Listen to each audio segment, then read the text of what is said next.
안녕하세요. 영화 보는 새 작가 이 작가입니다. 네, 안녕하세요. 윤 작가입니다. 안녕하세요. 김 작가입니다. 네, 어저께 2025년 오스카 시상식이 있었는데요. 간단하게 어떻게 보셨어요, 윤 작가님?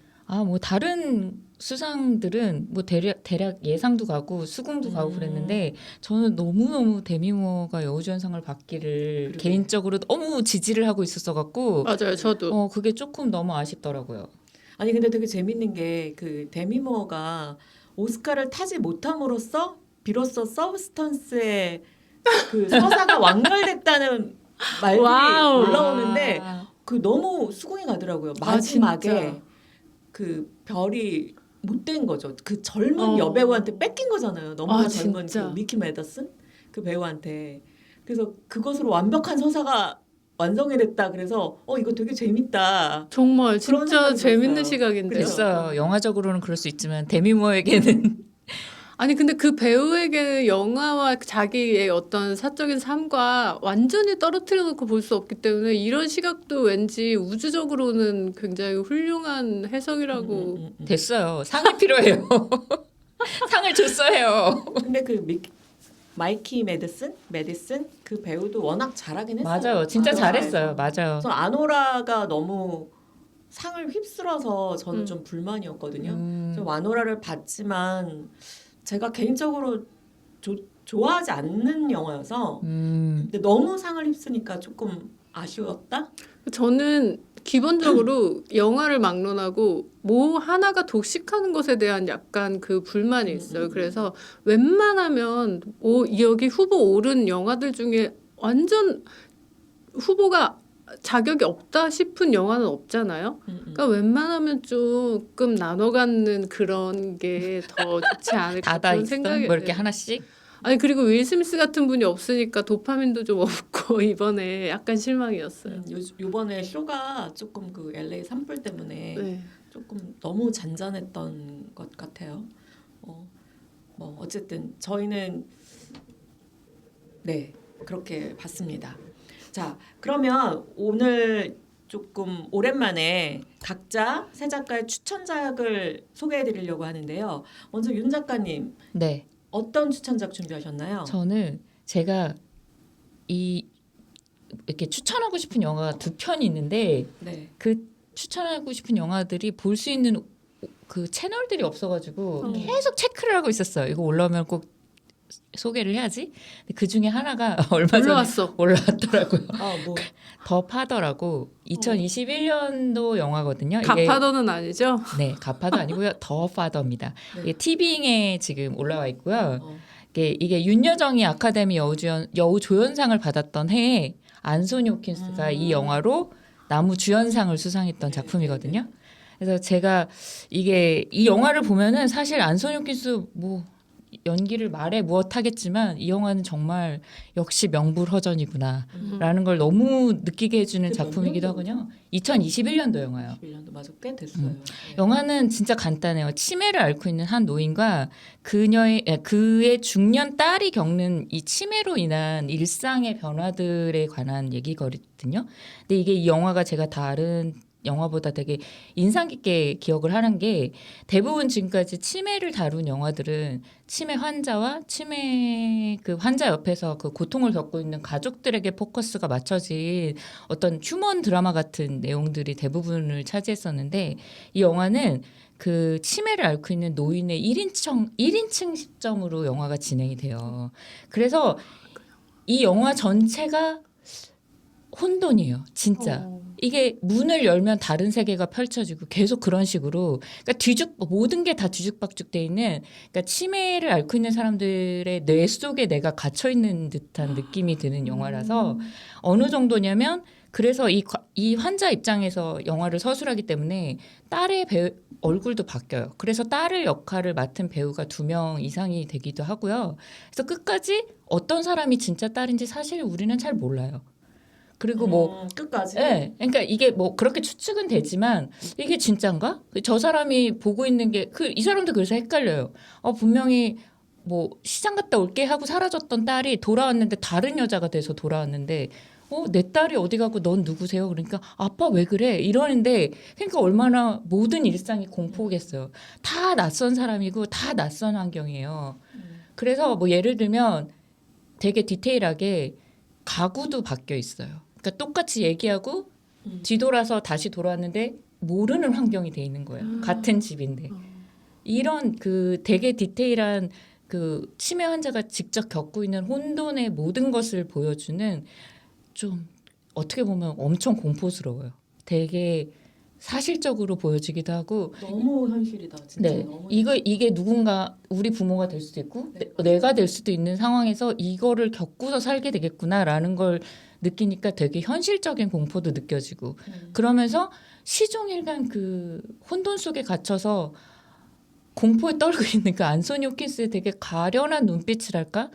그게 되게 인상 깊게 끝까지 남거든요.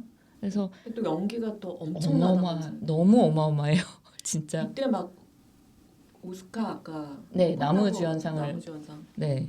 네, 되게 고령이시잖아요. 그래서 아마 제 기억에는 그 시상식 할 때가 코로나 때문에 참석 안 하시고 그래갖고 시차가 안 맞아서 원래 줌 같은 거라도 참석을 해야 되는데 주무시고 계셨던 걸로.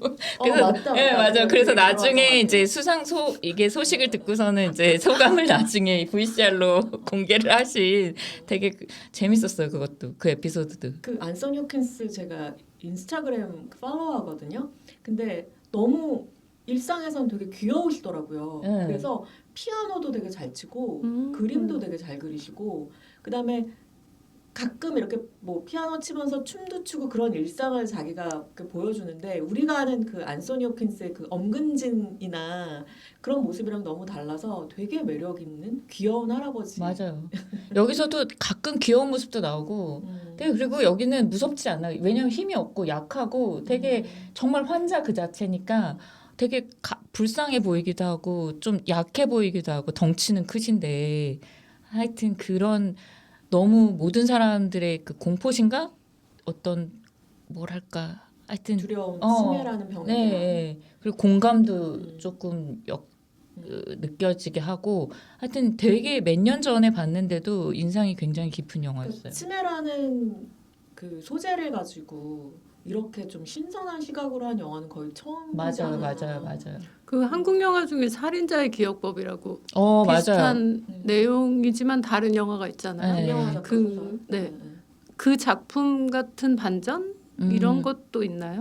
반전은 사실은 없어요. 왜냐하면 이 사람 삶이 자체가 계속 반전이니까 그냥 이게 그 줄거리나 이런 게 중요한 게 아니고 그냥 이 모든 상황과 내용들이 우리도 그 안에 갇혀서 미로 속에서 정답 찾고 있는 것 같은 느낌으로.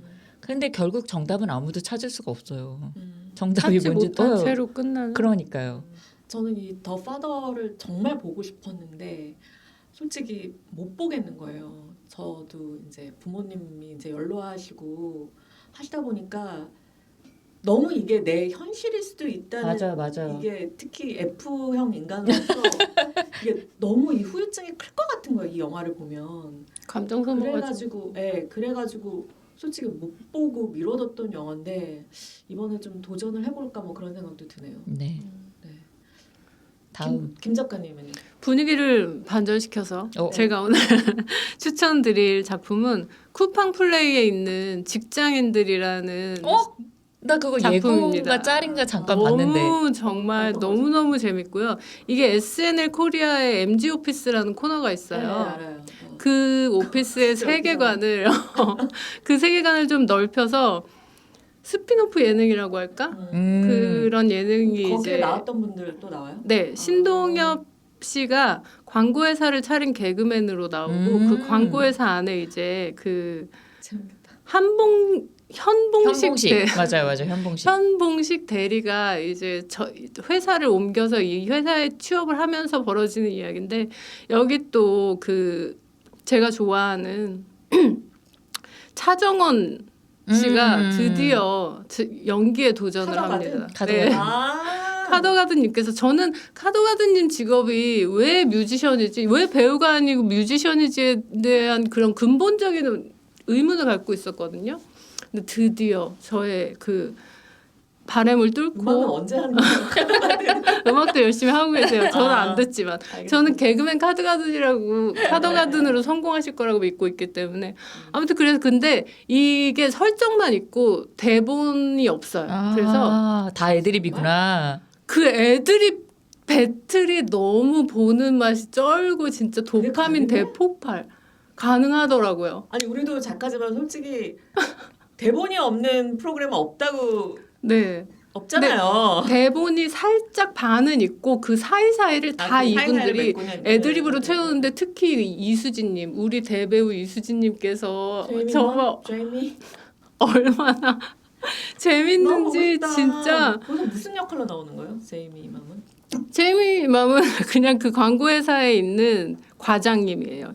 돌싱 과장님인데 막 현봉식 대리가 처음에 이 첫 출근을 하거든요. 웃겨요. 인터뷰를 하는데 이수지 과장님께서 아니 제 전 남편 닮으셨더라고요. 막 이러면서 인터뷰하는 너무 재밌는 거예요. 네 아무튼 공포스럽네요. 그러면서 막 그 현무식 대리님 옆에서 막 플러팅하고 막 지혜은 씨 막 쉬는 쌍욕하고 시간에 막 효소 먹나요? 효소까지는 아직 나오지 않았습니다. 아무튼 너무 강추드리고요. 정말 직장인들? 네. 아 이게 시리즈로 있는 거예요? 그러니까 시리즈로 있는데 지금 한 2편 정도 공개가 됐어요. 그래서 처음에 해리님이 걸스데이의 해리님이 이제 광고 모델로 여기 사무실에 와서 이제 어떤 컨셉을 찍을 것인가를 회의를 하는 게 1화의 내용인데 여기서 막 김원훈 씨가 그 막 재밌네 드림 막 치면서 진짜 성역이 없어요. 너무 재밌어요. 꼭 그 재밌네 네. 해가지고 해리가 얼굴 굽는 게 네. 그게 직장인들 에피소드였군요. 저는 그냥 릴스로만 봤는데 네, 정말 직장인들 너무 기억하겠습니다. 꼭 폭발입니다. 네. 꼭 보시길 바랍니다. 네. 이 작가님은 추천작 어떤 걸 가지고 오셨나요?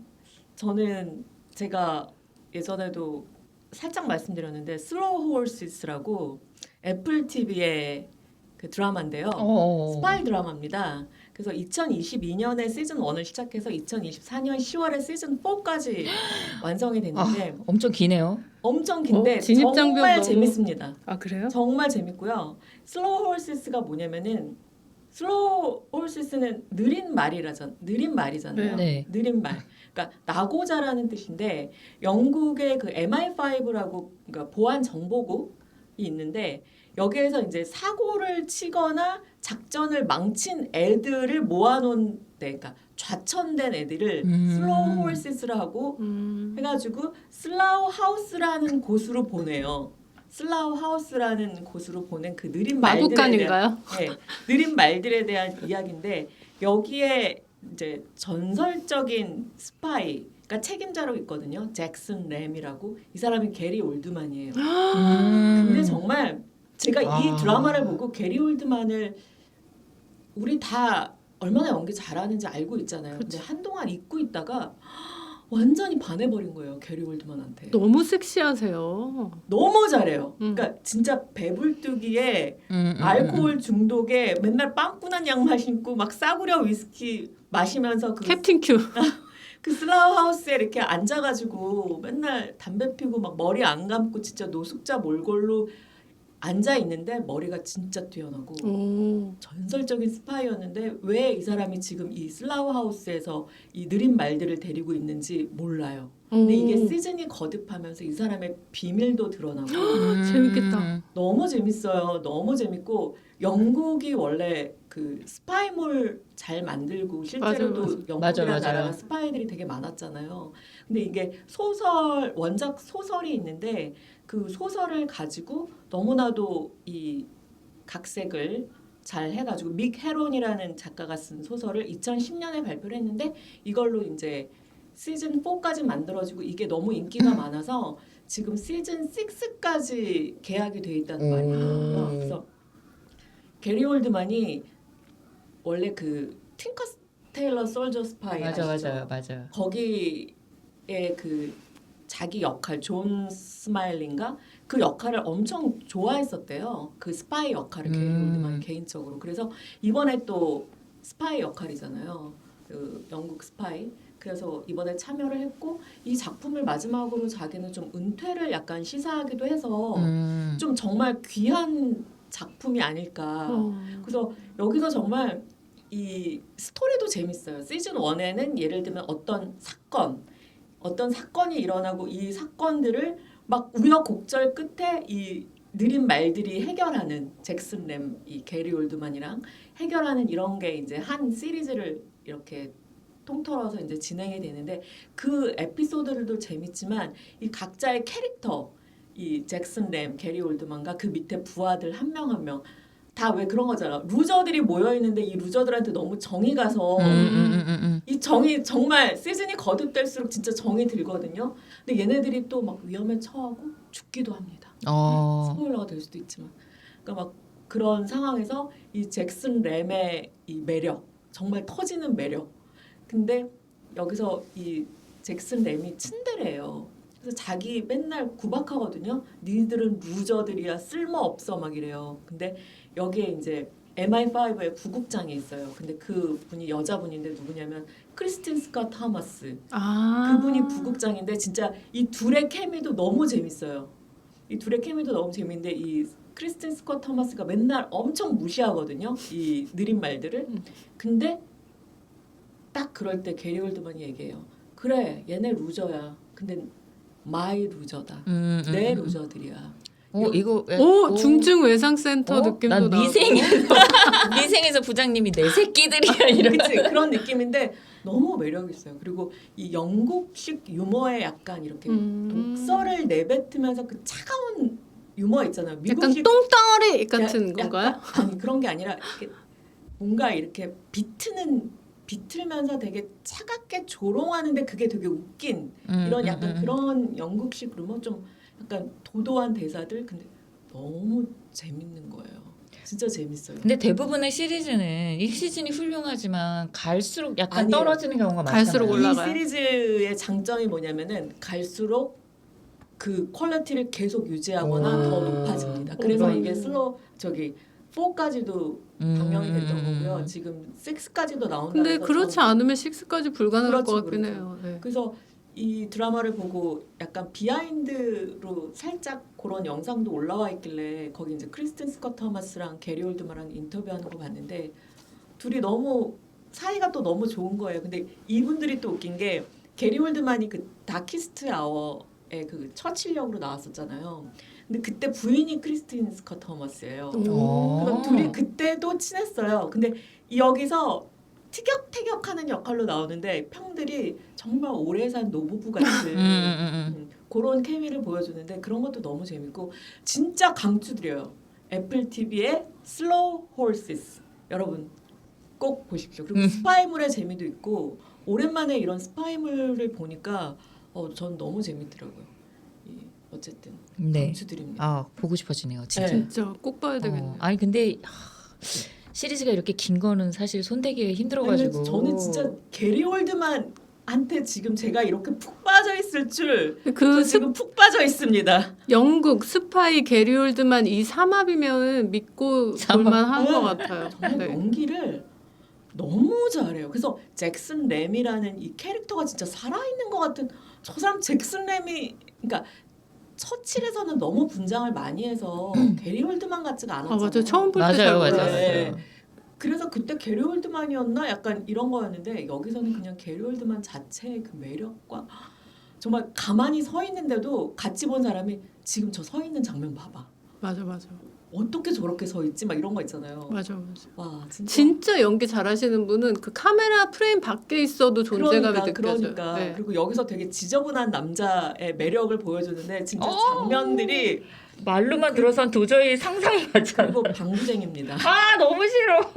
정말 여기 사운드 이펙트가 너무 싫어. 너무 싫어. 꼭 보세요. 매력 있는 거 맞죠? 네, 매력 있습니다, 여러분. 자, 그러면 오늘 새 작가의 추천작 윤 작가님의 더 파더. 김 작가님의 직장인들 네, 이 작가의 슬로우 홀시스까지 자 소개해드렸습니다. 모두 강추작이네요. 네. 네. 자, 그러면 오늘 이제 본격적으로 저희 메인 작품이죠. 네. 정말 화제를 몰고 있는 극장 개봉작 봉보로봉봉 봉 맞아요. 감독님의 신작 봉준호 감독은 그렇게 불러야 될 것 같아요. 맞아요. 봉보라봉봉 감독님이. 예, 미키 세븐틴 저희가 보고 네, 오늘 얘기를 나눠볼까 합니다. 자, 미키 세븐틴 뭐 간단하지만 줄거리를 소개해드려야겠죠, 윤 작가님? 네네네. 이 미키 세븐틴은 친구의 게임에 빠져갖고 전 재산을 마카롱 가게에 올인했다가 폭삭 망해버린 미키 반스라는 청년이 주인공인데요. 로버트 패틴슨. 네. 네. 악랄한 사채업자들한테 걸려가지고 더 이상 갈 곳도 없고 돈도 없고 쫓기다가 갈 곳이 없기 때문에 우주로 도망가기로 결심을 합니다. 근데 우주로 가는 것도 이제 우주 발굴과 이주 작업에 이 사람들이 뽑혀서 가게 되는데 사실 돈도 없고 백도 없기 때문에 미키가 갈 수 있는 유일한 방법은 아무도 지원하지 않는 실험체가 되는 거예요. 익스펜더블. 네, 익스펜더블에 자기 스스로 그것도 제대로 그 설명서도 읽어보지 않고 사인을 하게 되면서 거기 가서 이제 여러 가지 실험에 동원을 돼서 데이터를 모으고 죽는 역할을 하게 되는 거거든요. 죽으면 다시 프린팅돼서 다시 살아나고 이게 그 미키 반스의 직업이고요. 그래서 이 17번의 죽음, 16번이죠 지금까지. 16번의 죽음을 이미 하고 17번째 죽음을 앞둔 미키 세븐틴이 뜻밖의 사건으로 죽지 않고 다시 살아서 돌아오게 되거든요. 근데 이미 미키 세븐틴이 죽었다고 판단한 사람들은 미키 에이틴을 프린팅해서 살아나게 만든 거예요. 그래서 본의 아니게 미키 세븐틴과 에이틴이 함께 공존하게 됐는데 이 공존하게 되면서 벌어지는 여러 가지 사건들이 우주에서 펼쳐지는 내용입니다. 그러니까 미키 세븐틴이 계속해서 죽는 이유가 그거잖아요. 그 우주에서 인간들이 어떻게 살아남을 수 있는지 얘한테 뭐 백신도 투여하고 여러 가지 약물 실험도 하고 뭐 그럼으로써 계속 죽음을 반복해서 얘를 이용해서 이제 인간들이 살아가려는 맞아요. 그런 이야기죠. 실험체죠, 실험체. 네. 자, 그러면은 이 영화 어떻게 보셨는지 보시자마자 첫 소감. 첫 소감. 첫 소감. 확실히 나쁜 영화는 아니라고 생각하거든요. 나쁜 영화요? 아니, 그러니까 좋지 않은 영화라고는 생각하지 않는데 네. 이게 어쨌든 어쩔 수 없이 봉준호 감독이라는 이름을 네네네. 생각하고 가서 보게 되잖아요. 그렇게 생각하면은 첫 소감은 좀 아쉽다라는 생각이 들었던 영화인 것 같아요. 저한테는. 김 작가님은요? 이 작가님은 어떠셨어요? 저는 저 봉감독님 굉장히 팬이에요. 아시다시피. 팬 근데 아닌 이제 사람이 없죠. 예, 팬 아닌 사람이 없잖아요. 거의 국민 감독이잖아요. 네. 월드 클래스인데요. 예, 월드 클래스 뭐 국민 감독인데 저는 다 보고 나서 저를 탓했어요. 그래 기대를 그렇게 하지 말라니까. 봉 감독님 잘못이 아니야. 네 잘못이야. 사람이 실수하고 그럴 수도 있지. 어떻게 완벽해. 저는 그래서 결론은 봉준호 감독님 영화 중에 가장 재미가 없었다. 맞아요. 그건 맞아요. 그리고 너무나 놀랍게도 한 번도 웃지 않았다. 한 번도 웃지 않은 봉 감독님 영화는 처음이다. 네, 이렇게 말씀드리겠습니다. 그래서 전 저를 탓했습니다. 저도 네 잘못이야.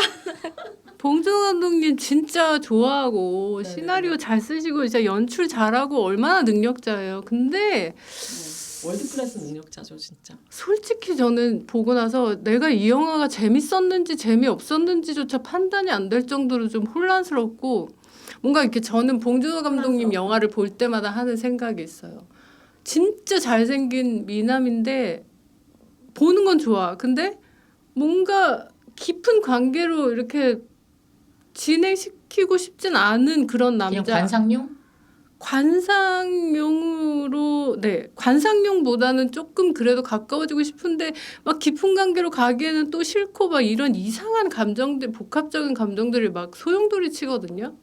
그 영화를 보고 나서 네, 봉준호 감독님의 영화를 볼 때마다 이상한 감정들이 막 소용돌이를 쳐요. 그래서 제가 왜 그럴까 과연? 나는 봉준호 감독님 영화를 보면 안 너무 맞다는 거 아니에요? 재미있는데 아, 아니, 재미있는데 보고 나면 뭔가 이렇게 막 내가 상처받은 것 같고 찜찜한 그래요? 감정들이 있고 이렇다. 그거는 봉 감독님의 특기 아니었어요 지금까지 찜찜한 해피엔딩 같은. 근데 느낌? 그게 만약에 서브스턴스라는 영화랑 비교를 해보면 서브스턴스를 보고 나서도 재밌지만 막 찝찝한 감정이 있어. 근데 그거는 내가 그동안 아름다움과 뭐 젊음에 대한 내 시각이 어땠지, 내 생각이 어땠지? 그러면서 그거를 성찰하고 성장하고 그러면서 그 찝찝함이 약간 영화의 재미로 통합되면서 쾌감이나 카타르시스로 전환되잖아요. 근데 봉준호 감독님 영화는 뭔가 그런 것도 아니고 저를 상처 줘요. 봉준호 감독님 영화를 보면 이 영화도 재미있는데 네, 제가 막 상처받아요. 음, 그게 뭘까를 생각해 보니까 그 서브스턴스가 본능적 공감이라고 하면 봉준호 감독님 영화는 약간 분석적인 공감이라고 할까 그런 차이 같은 게 느껴져요. 그래서 이 서브스턴스를 보면 나를 안아주는 것 같은데 봉 감독님 영화를 보면은 나를 관찰하는 것 같아. 그래서 피자 박스를 접으면서 반지하에서 사는 나는 그 위에서 나를 내려다보면서 관찰하는 봉준호 감독님 때문에 상처받아. 약간 이런 느낌이 들어요. 그래서 봉준호 감독님이 공감 능력이 좀 없으신 분은 아닐까 그런 생각도 좀 해봤어요. 공감을 하기 때문에 그런 내용들을 만들어내는 게 아니고 근데 그 공감이 진짜 서브스턴스는 내가 만약에 수심 1m에 갇혀 있는 사람이야. 그럼 서브스턴스를 보면 막 수심 100m까지 들어갔다가 와서 나를 그동안 힘들었지 막 이러면서 안아주는 그런 느낌이 든단 말이에요. 근데 봉준호 감독님은 자기는 젖지 않았어. 근데 그 수영장 밖에서 수십 1m를 자세히 관찰해. 그래서 어때? 죽는 느낌은 어때? 이런 질문을 계속 던져. 미키를 그러니까 바라보는 사람들의 모습이네요. 미키 17에서 어. 죽는다는 건 어떤 거야? 이 질문을 계속 듣고 하잖아요. 누구든지 만나면 미키 얘기 너무 계속 상처받았어요, 저. 그래서 네? 지금까지 봉준호 근데 왜 감독님 상처를 받았죠? 그러니까 제가 수십 1m에 있는데 그거를 밖에서 관찰하면서 지금 너는 어때? 뭐 죽는 건 어때? 얼마나 힘들어? 그러면서 자기는 젖지 않은 채로 공감을 머리로만 해준다는 느낌이랄까? 약간 그런 것 때문에 그러면 서브스턴스처럼 저를 미키한테 안아준다는 본인이 느낌이 들지 공감이 않아요. 그렇게 100% 됐다는 소리예요? 그래서 그런 상처를 받았다는 소리예요? 그러니까 그 피자 박스를 접는 사람에 대한 관찰력, 뛰어난 관찰력은 있는데 진짜 그 사람이 느끼는 감정, 그 사람의 어떤 뭐 생존에 대한 두려움 같은 감정이 이 영화에 담겨 있지 않았기 때문에 저는 나는 그걸 그건 보면서 충분히 느껴져 그러니까 담겨 있다고 그거를 생각했는데 분석적인 공감 쪽으로만 담겨 있지 진짜로 그 캐릭터를 안아주고 공감해주고자 하는 느낌은 받지 못해서 제가 약간 상처받는 그러면 게 그건 아닐까. 시점의 문제라는 건가? 네. 관찰자의 시점인지 그러니까 뭐 그 이렇게 수영장 밖에서 수십 1m 나 아무 뭐 관심 없어라고 돌아다니는 사람도 있어요. 근데 봉준호 감독님은 그래도 수십 1m에 있는 사람을 관찰하고 얼마나 힘들지를 공감해 주려고 노력을 하는 감독이라는 훌륭한 점은 가지고 있으나 서브스턴스의 그 감독님처럼 자기가 수십 100m까지 들어가면서 그 사람을 구원해주고자 하는 느낌은 들지 근데 않는다는 거죠. 그거는 그 봉 감독님의 특히 이 미키 세븐틴 같은 경우에 되게 블랙 코미디잖아요. 그냥 네. 한편에 네. 그 장르에서 오는 어떤 느낌 때문에 그렇게 느껴지는 게 아닐까? 라고 잠깐 생각해봤습니다. 왜냐면은 이 영화 속에서 메시지는 굉장히 과잉돼 있다고 생각하거든요. 필요 이상으로 여러 가지 본인이 하고 싶은 이야기들을 거의 총망라해서 주제가 한 가지가 아니라 이 얘기했다 저 얘기했다 이 네. 얘기도 하고 이 얘기도 하고 그러면서 저는 메시지가 너무 많아서 소화가 안 될 것 같은 그런 느낌이었거든요. 그래서 그러다 보니까 어떤 그 말씀하신 그 깊이 있게 그 터치하는 사람 마음을 터치하는 그게 저는 좀 덜하지 않았나라고 제 나름대로. 그러니까 너무 여러 가지를 건드렸고 그게 또 블랙 네. 코미디라는 장르 안에서 담아내려다 보니까 그랬던 게 아닐까. 아, 그거는 생각이 되게 드네요. 동의하는 바예요. 근데 제가 이 느낌을 가진 게 그 전편에서도 다. 살인의 추억부터거든요.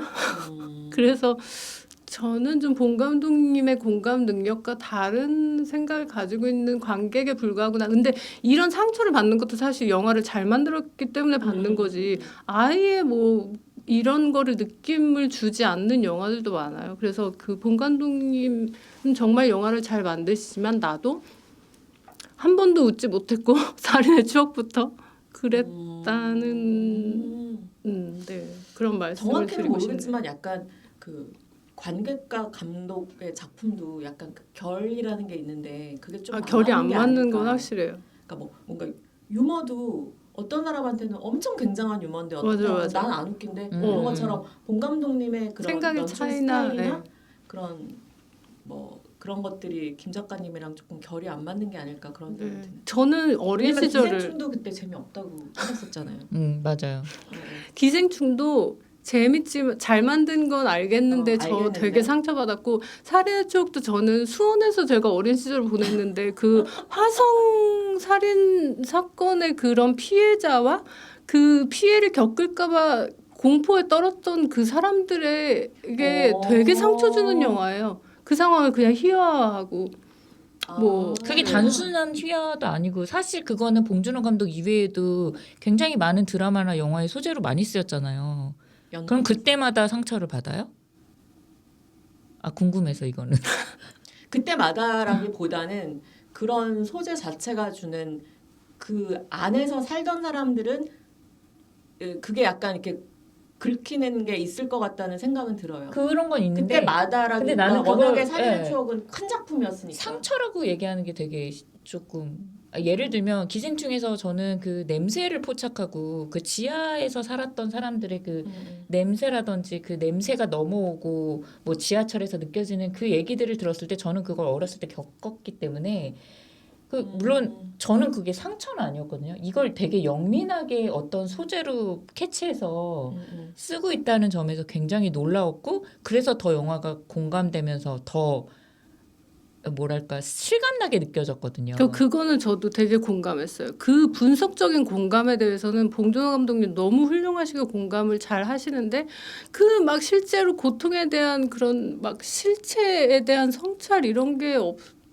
나는 성찰을 하니까 이런 약간 문제도 텅 비어 있어요. 왜냐하면 여기서도 미키 세븐틴이 사실 노동자 계층의 수많이 죽어가는 청년들을 대변하고 있다고 저는 소모품처럼. 네, 너무 누가 봐도 보이잖아요.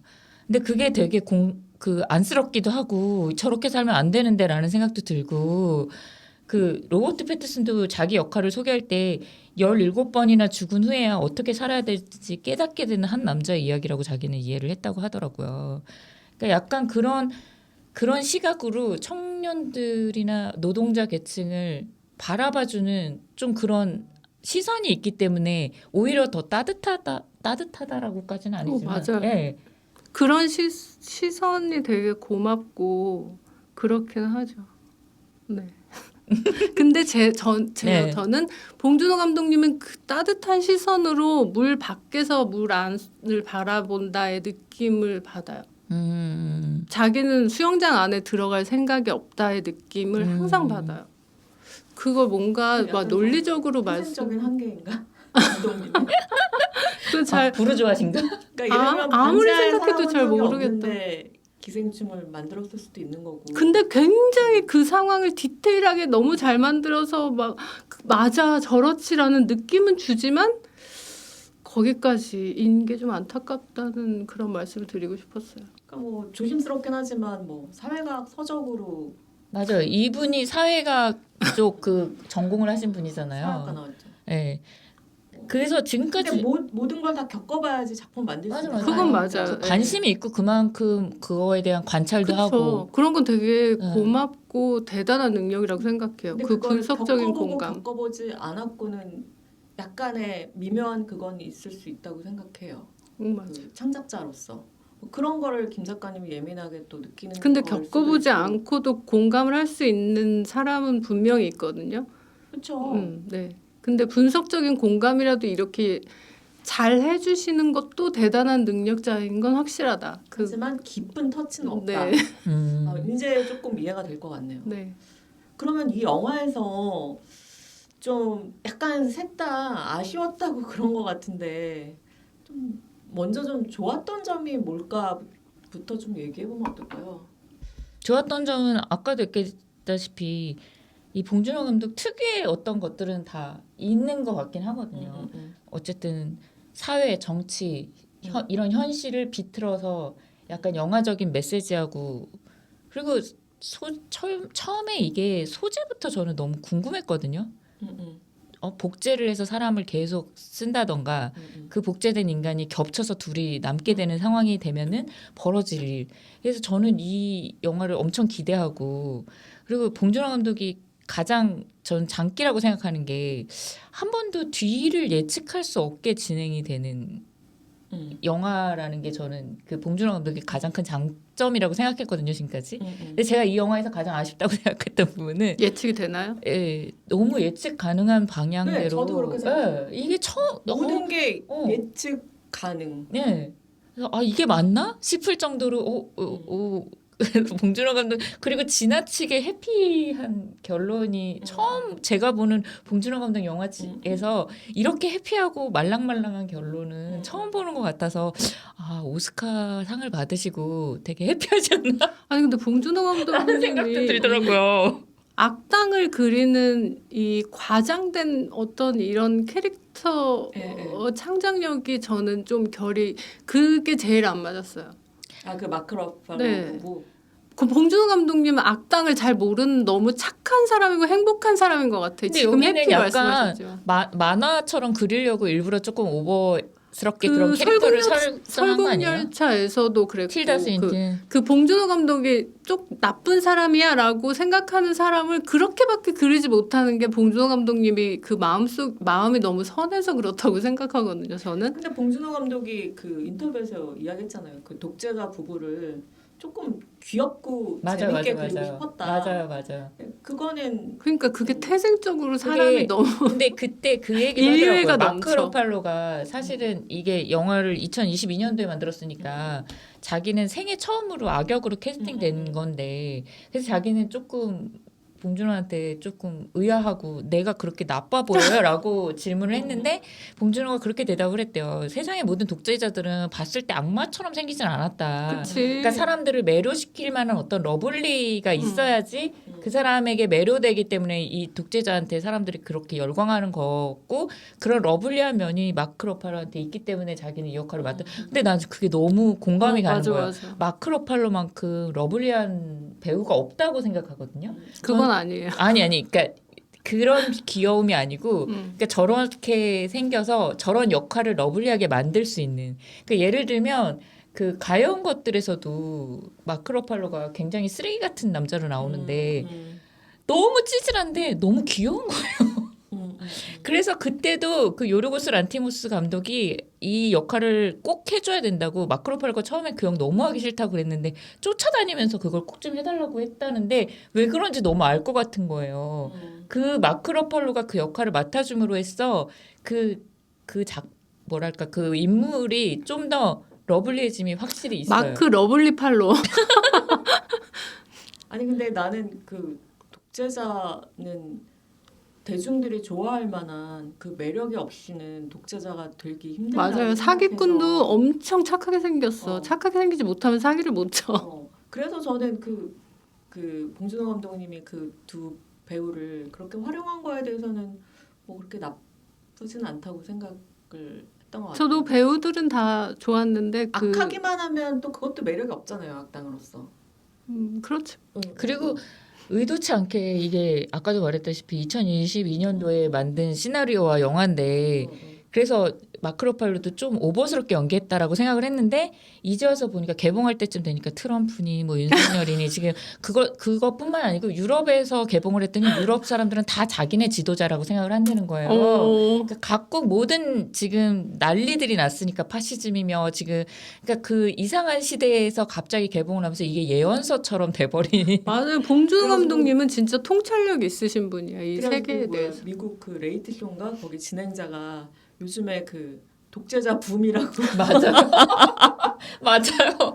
아 심지어 그런 여기서 질문도 많이 받았다고 하더라고요. 개봉하고. 심지어 여기서 그 저기 누구지 그 마샬 그 배우가 그 대통령 역할의 그 배우가 총을 이 뺨에 맞는 장면이 있잖아요. 이렇게 스쳐가면서 트럼프가 귀를 그 장면을 예언한 거 아니냐라는 얘기까지 있어요. 맞아요. 예, 예. 너무 기시감이 너무 많이 들어가지고. 그러니까요. 저는 심지어 영화를 보고 나올 때 우연찮게 그 엘리베이터에 재미교포인 여자애가 탄 거예요.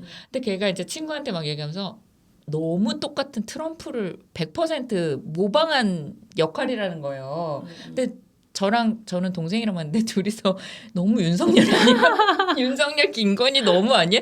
그러니까 정말로 진짜 이 시대가 너무 똑같이 이 반응을 정말. 할 것 같아요. 월클은 정말 월클이야.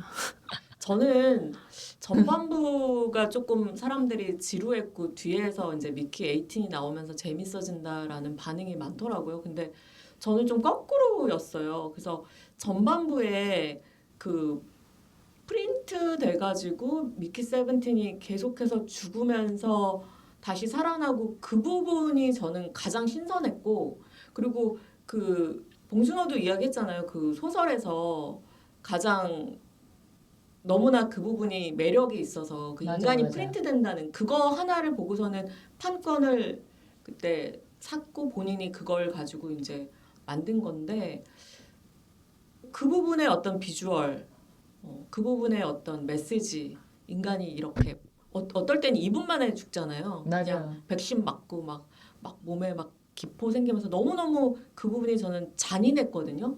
그러니까 근데 그게 되게 마음을 되게 터치를 하더라고요. 그러니까 이렇게까지 잔인하게 이렇게 착취를 당하는 게 너무 잘 그려졌다. 거기까지 되게 신선했어요. 근데 나중에 미키 18이 나오고 서로 싸우고 갑자기 외계 행성의 그 벌레들이랑 또 막 대결하고 막 그 독재자가 또 막 등장해가지고 뭐 독재자랑 또 막 그 하층 계급이 싸우고 이런 것들이 너무 그냥 봉준호의 그 전에 영화들의 거의 복제 맞아. 같이 느껴져서 그 다음부터 그냥 흥미를 잃은 거예요. 봉준호 17이었나요? 네, 그러니까 그러니까 맞아요.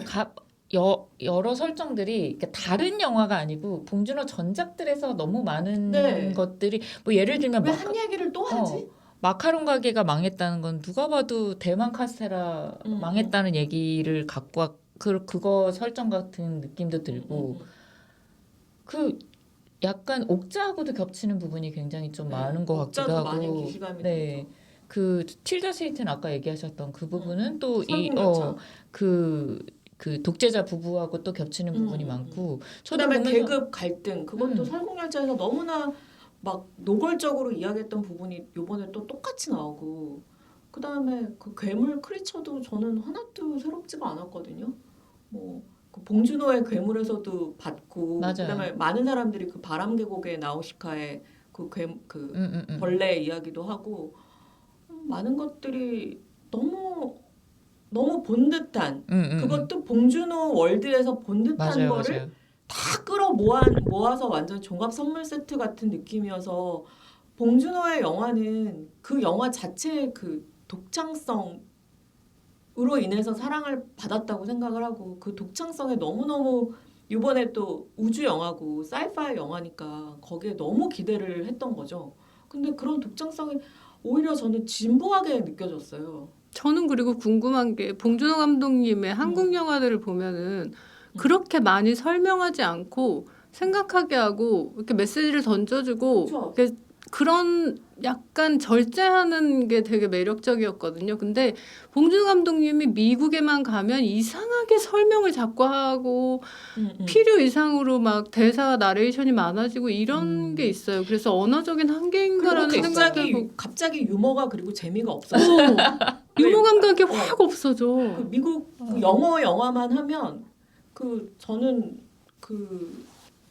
하여튼 너무 그러니까 그런 것 같아요. 봉준호 감독은 한국 배우들과 한국에서 얘기로 이야기를 할 때 그 빛을 발한다. 네, 한국만의 정서가 있잖아요. 맞아요, 그러니까. 맞아요. 한국인만의 정서. 그러니까 그거를 기생충의 되게 잘 그려. 맞아, 기생충의 그 반지하 집이라든지 지하철 안에서 나는 냄새라든지 관찰력 자기의 관찰력과 분석력 있잖아.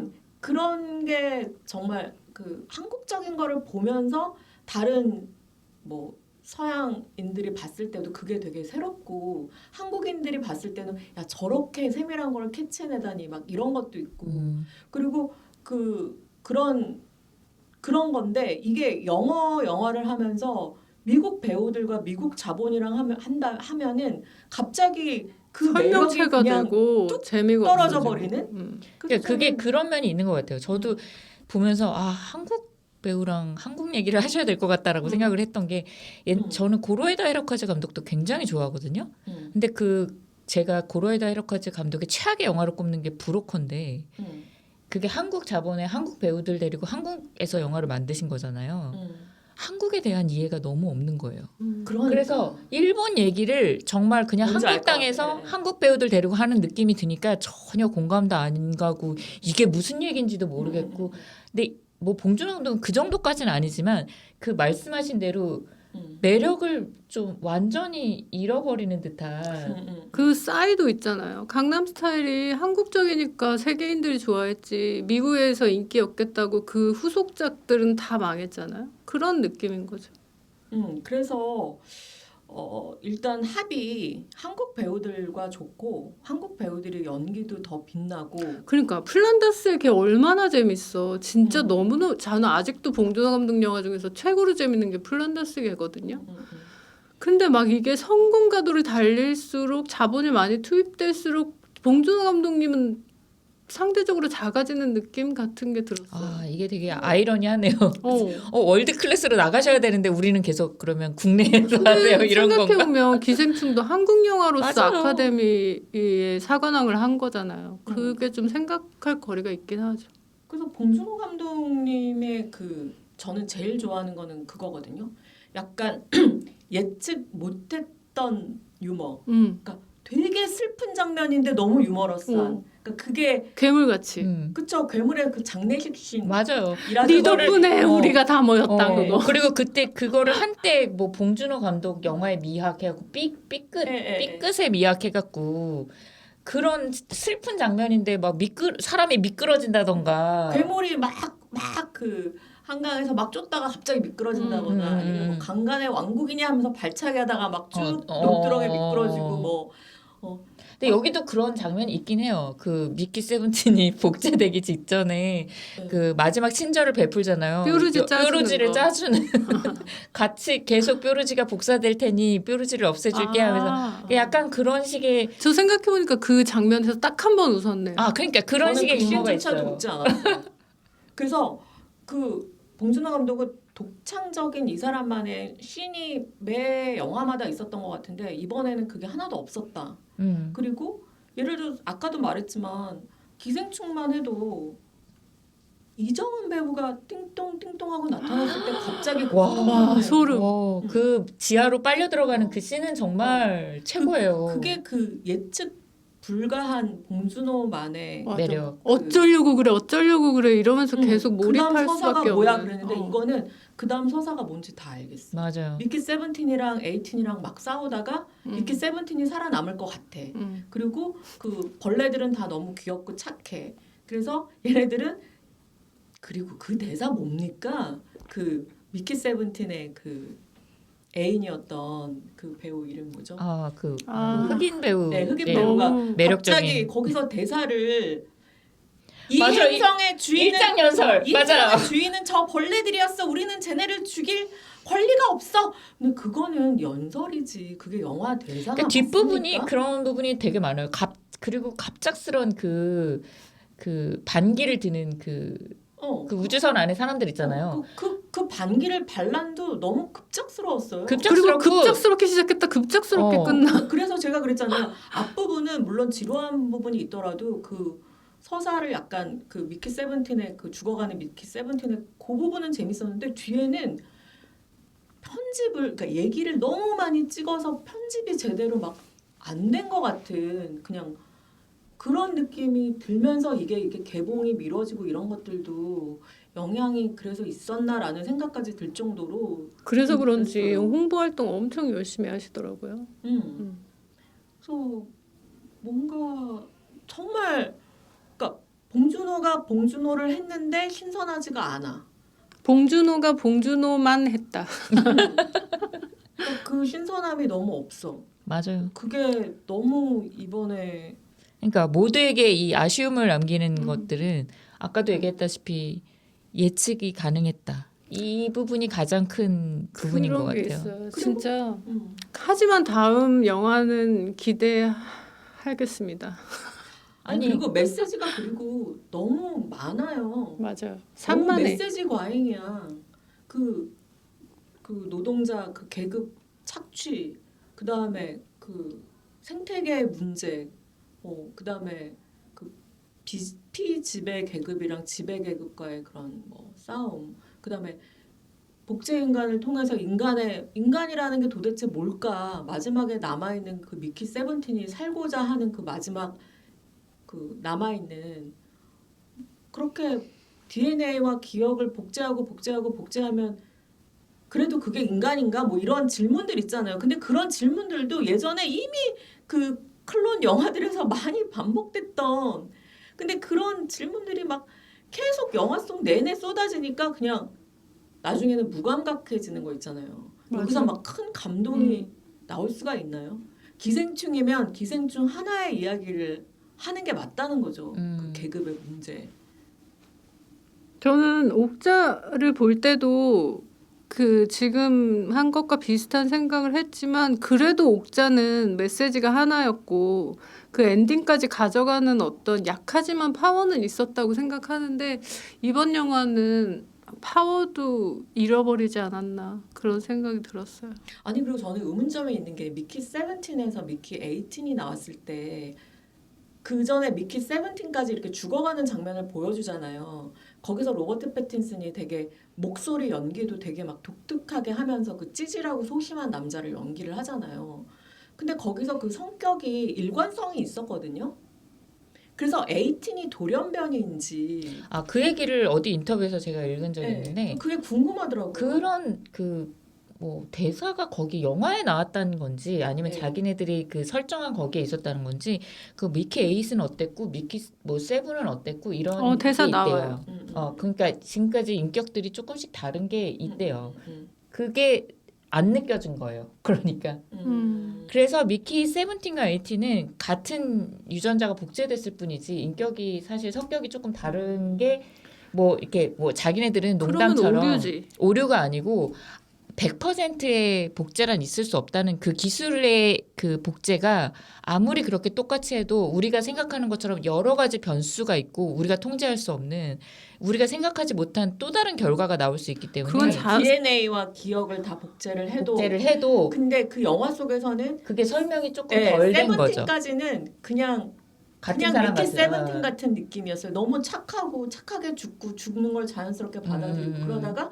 에이틴이 갑자기 너무나 공격적인 사이코패스처럼 등장하는데 처음에는 여기에 무슨 설명이 있었나? 이게 이 복제라는 게 이게 맞나? 라는 생각이 들더라고요. 맞아요.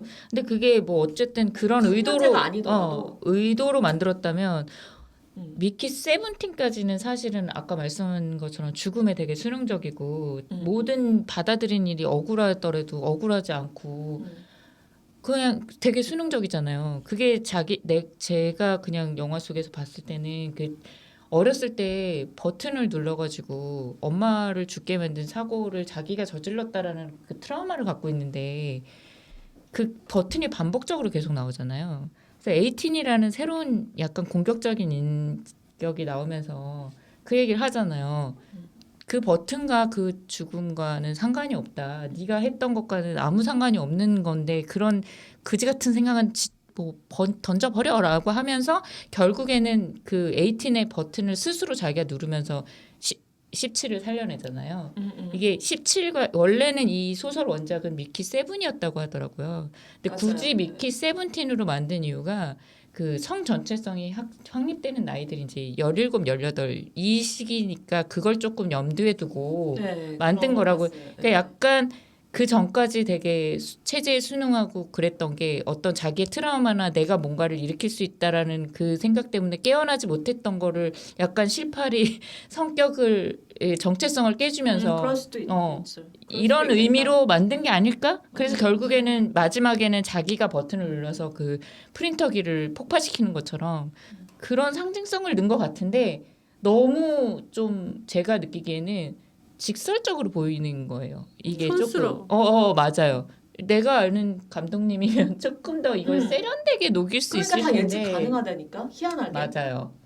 그게 너무- 너무 아쉬웠어. 그러니까 처음부터 끝까지 계속 아쉽네라는 생각이 드는 그리고 거예요. 그 크리퍼 그 괴물도 그 괴물의 형상도 너무 많이 본 것 같은 거예요.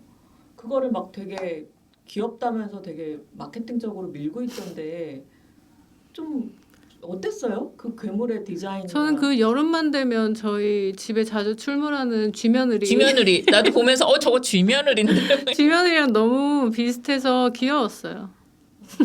그래서 그 괴물이 막 이렇게 달려드는 모습은 봉준호 감독님이 자기네 강아지 키우는 반려견의 그 모습에서 어머! 착안해서 그 얘기 하면서 들으니까 더 귀엽다. 착안했다고 하면서 그 기자한테 강아지 모습을 핸드폰에 보여주는 게 있거든요. 우리 쭌이에요 이러면서. 근데 어쨌든 저는 크리처도 별로 그 디자인적으로 신선하지 맞아요. 않았다. 한강에서 나왔던 괴물보다는 매력이 좀 떨어졌던 것 같아요. 한강에 괴물이 없었다면 새롭게 보였을 수도 있어요. 그런데 아니, 이 아까 너무 말했 헐리우드스럽고 아니 근데 나우시카의 그 괴물이랑 진짜 비슷해요. 그 바람계곡의 나우시카의 그 오문가 그 벌레 있잖아요. 그 원래랑 진짜 에일리언에서부터 똑같이 생겼어요. 에일리언에서부터 막 우리가 진짜 수없이 많이 봐왔던 그 비주얼.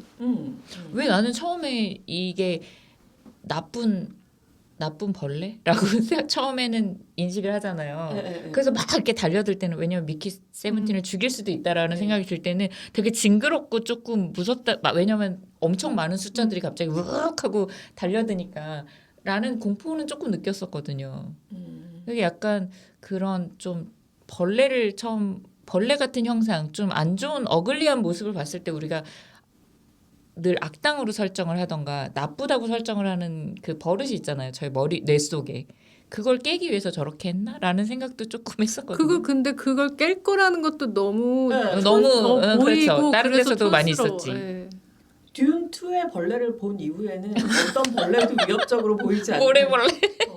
듄 2의 벌레는 진짜 매력 있잖아요. 듄 2랑도 되게 비슷해요. 그 크리처. 맞아요. 느낌이.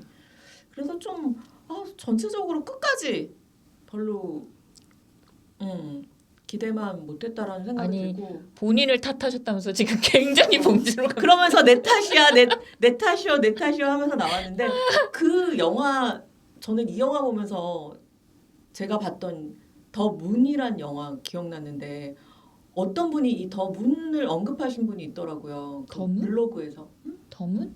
더 문이라고 2009년도 영화인데 우리나라 그 도경수님 나왔던 그 더 문 말고 저도 그래서 깜짝 놀랐어요. 아니, 그 영화인가? 2009년도에 더 문이란 영화가 있는데 이 영화 진짜 재밌어요. 꼭 보세요. 네, 기억나요. 봤죠? 네, 그샘 재밌어요. 로웰 나오고 혼자 원맨쇼 진짜 그렇죠. 대박. 근데 이거 완전 저예산 영화인데 이 영화가 뭐냐면은 그 우주선에 탄 그 비행사가 달 기지에 가서 달에서 3년 동안 그 광산 그 굴착을 하는 일을 해요.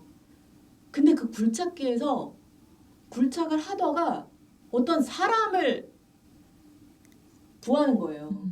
근데 자기랑 똑같이 생겼어요.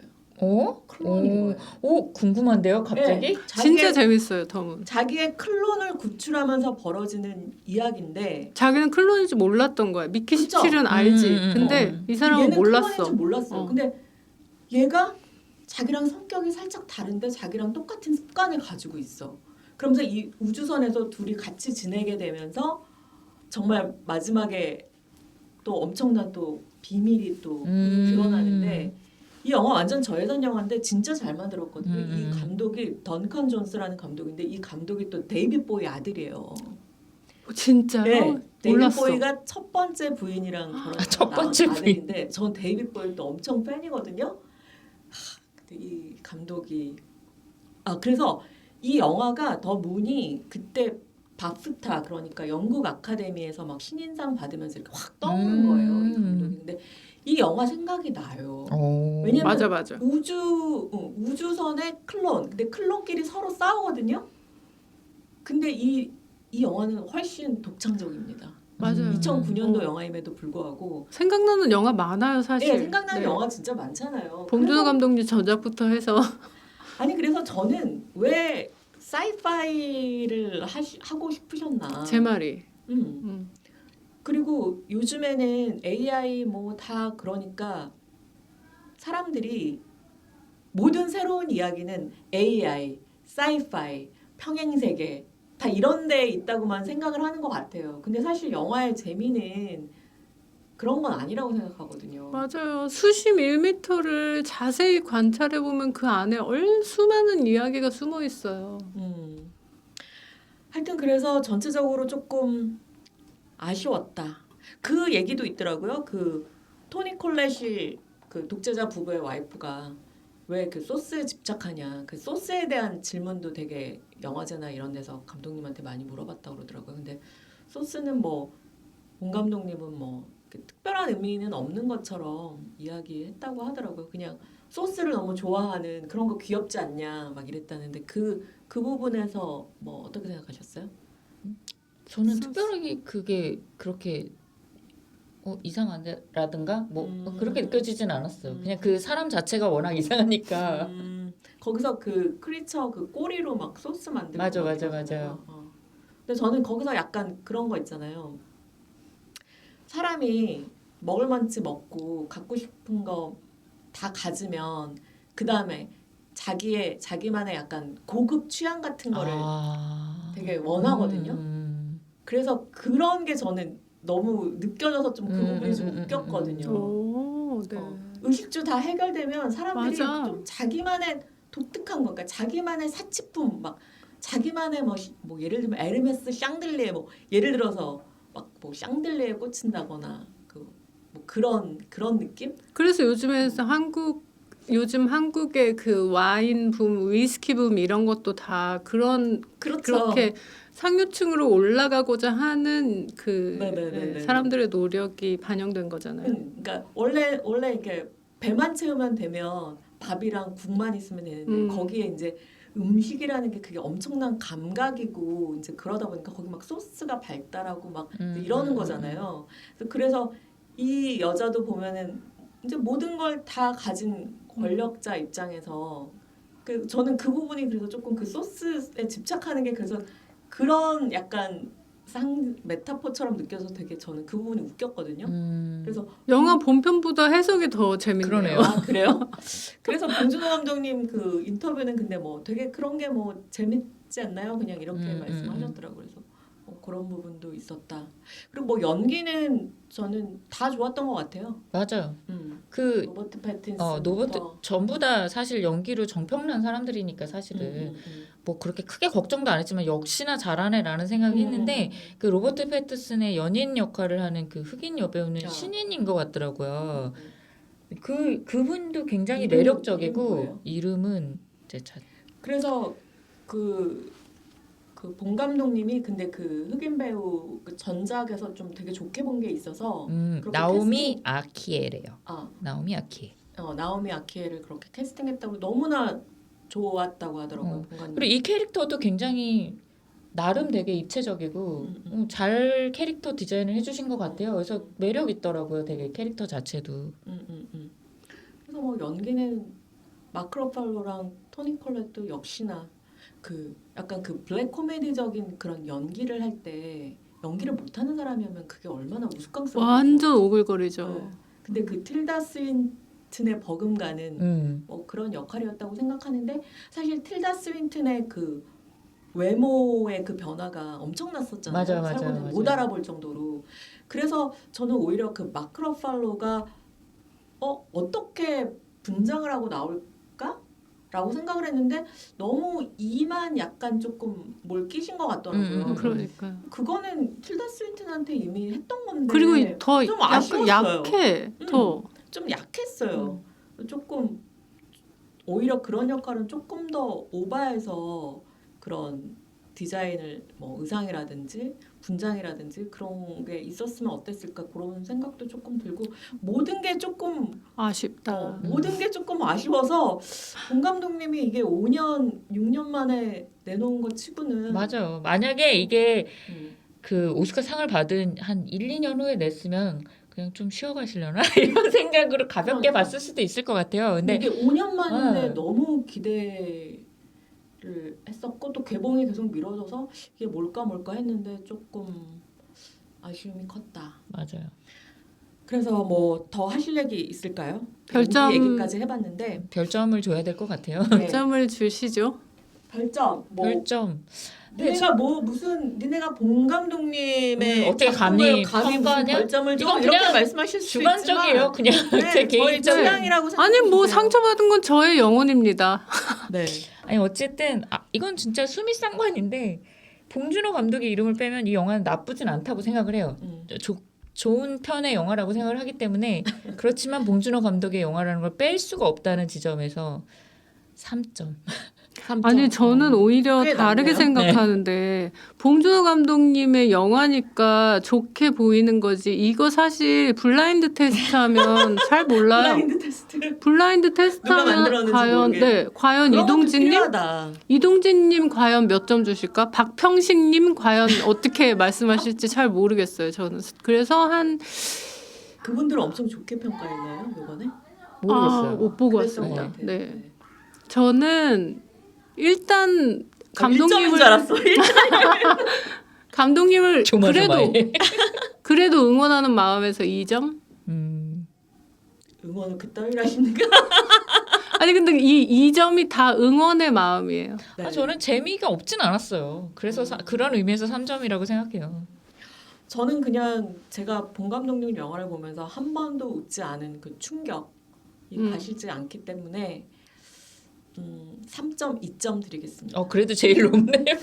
가장 본 항상 감독님에 후하셔. 대한 애정도가 제일 높으신 분이네요. 저는 애정이 있고 감독님 제발 그 지구로 빨리 귀환하세요. 한국으로 지구가 아니고 그냥 한국으로. 한국으로 아니, 근데 다음 돌아오세요. 작품은 한국과 애니메이션 두 편을 준비하고 있으시다고 들어가지고 일단은 조금 쉬는 것도 좋은 것 같은데. 아니야 더 쉬면 안 되지. 지금 그래? 5년째 나온 게 이건데 아니 더 쉬면 안 될 것 같고. 박찬욱 감독도 올드보이 이전에 맞아. 완전히 오래 쉬시고 딱 명작을 들고 나오셨잖아요. 아니에요. 그런 것처럼. 쉬지 마세요. 지금 딴 거 볼 영화도 없는데 쉬시면 안 그러니까 되고. 아웃풋이 있으려면 인풋이 있어야 돼. 그거는 어쩔 수 없어. 그리고 본 감독님은 저는 개인적으로도 인격도 너무 훌륭하신 분이고 그쵸. 그러니까 너무 영화는 선하신 이런 분. 영화를 만드는데 돌아서서 일상에서는 되게 별로인 사람이야. 이러면은 또 되게 실망스러운데. 그럼요. 본 감독님은 제가 예전에 그 영화 관련 다큐멘터리를 했을 때 그때 이제 섭외 비하인드가 있는데 갑자기 생각나는데 그때 이제 그 감독편을 맡았던 그 PD가 본 감독님이 솔직히 없으면 이거는 활용 점정이 안 되잖아요. 근데 본 감독님이 그죠. 그때 미국에 계셨어요. 네. 근데 메일을 보냈는데 본 감독님이 연락이 와서 나는 미국에 있어서 인터뷰는 못할 것 같다라고 답이 오신 거예요. 근데 이제 PD가 계속 이제 다른 감독님은 이제 섭외가 다 돼서 인터뷰를 하는 중에도 계속 메일을 보낸 거예요. 근데 보통은 자기가 그러면은 그냥 안 된다고 그러고 잊어버리잖아요. 그 물론 뭐 그 채널도 뭐 TVN이었고 좀 컸기 때문에 본 감독님이 연락하셨을 수도 있지만 본 감독님이 너무나 몇 주가 지나가지고 제가 잠깐 한국에 들어왔습니다.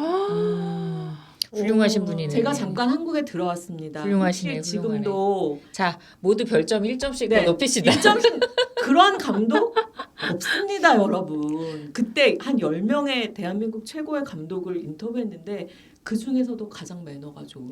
아니 그 영화와 내가 결이 맞지 않고 맞고를 떠나서 영화를 보면 이 사람이 얼마나 선한 사람인지는 근데 아닌 사람도 있습니다. 드러나요. 네. 아닌 사람 아닌 많죠. 사람도 있습니다. 대부분이죠. 그때 그 다큐에서도 아니 있었습니다. 그런 척과 아닌 진짜는 결국은 드러나게 돼 있다고 네. 생각해요. 네. 그래서 본 감독님 그때 인터뷰하고서 그때 감독과 작가가 또 반해가지고 그치. 한 번 보면 다 반한다고 작업실에 하더라고요. 가서 제가 마더 콘티도 보여드릴까요? 이것도 찍으세요. 콘티를 직접 보여주시면서 그런 분입니다, 여러분. 훌륭합니다. 2점이 뭡니까? 1점 2점. 높이세요. 2점은 아닌 것 같아. 저 1점. 네, 오늘 미키 세븐틴 뭐 저희가 이제 얘기 나눠봤고요. 이제 흥행이 어떻게 될지 좀 되게 궁금해요. 많은 분들이 이미 보신 잘 것 되고 같은데 뭐 아니, 1000만까지 얘기하는 경우도 있는데 그건 좀 그거는 오버고. 조금 아닐 수 예, 있고. 국내에선 잘 될 것 같은데 예. 저는 월드 그 성적이 어떨지는 잘 모르겠어요. 네, 그래서 우리가 최초 개봉했잖아요, 한국에서. 그래서 아직 외국 성적이 잘 안 나온 것 같은데 그래도 저는 잘 됐으면 좋겠어요. 네, 잘 됐으면 저는 진짜 좀 응원해요. 극장도 좀 살아났으면 좋겠고 요즘에 맞아요. 극장 영화들이 너무 안 돼서 자 여기까지 말씀드리고 재밌게 들으셨으면 구독과 좋아요 알림 설정. 네, 부탁드릴게요. 자 다음에 더 재밌는 영화로 만날게요. 안녕.